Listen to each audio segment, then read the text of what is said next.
दशकं मोक्षाब्धिरागम्। दक्षो विरिञ्चदनयोदमनोस्तनूजां लब्ध्वा प्रसूतिमिह षोडशचापकन्याः।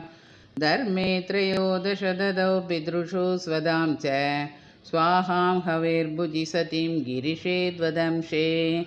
मूर्तिर्हि धर्मगृहिणी सुशिवे भवन्तं नारायणं नरसकं महिदानुभावं। यज्जन्मनि प्रमुदिता कृतदूर्यघोषाः पुष्पोत्करान् प्रववृषुर्नुनुवुः सुरौकाः। दैत्यं सहस्रकवचं कवचैपरीतं साहस्रवत्सरतपः समराविलव्यैः।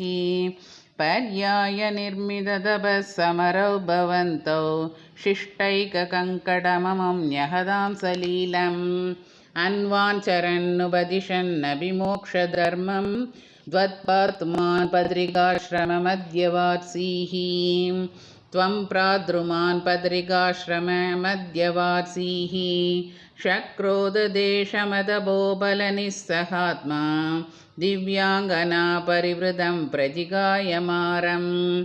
कामो वसन्तमलया निलबन्धुशाली कान्ताकटाक्षविशिगैर्विगसद्विलासैः। विद्यन्मुहुर्मुहुरकम्बमुदीक्ष्य च त्वां बीतस्त्वयाद जगते मृदुहासभाजा। भीत्यालमङ्गजवसन्त सुराङ्गनावो मन्मानसं द्विगजुषध्वमिति ब्रुवाणः। त्वं विस्मयेन परितस्तु वदाम तैषां प्रादर्शयस्व परिचारककादराक्षीः। सम्मोहनाय मिलिता मदनादयस्ते द्वद्दासिका परिमलै किल मोहमापुः। दत्तां द्वयाच्च जगृगुस्त्रभयैव सर्व स्वर्वासि गर्वशमनी पुनरुर्वशीं तां। दृष्ट्वोर्वशीं तव कदां च निशम्य शक्रः पर्याकुलो जनिभवन्महिमावमर्शात्।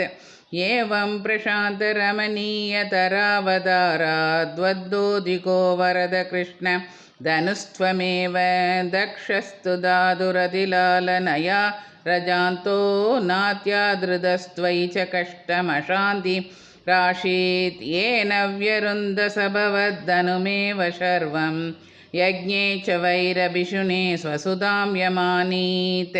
कृद्देशमर्दितमगः सदुकृत्तशीर्षो देवप्रसादितहर ददलब्धजीवः। त्वत्पूरितकृदुवरः पुनरापशान्तिं सत्वं प्रशान्तिकर पाहि मरुत्पुरेश। श्रीहरये नमः।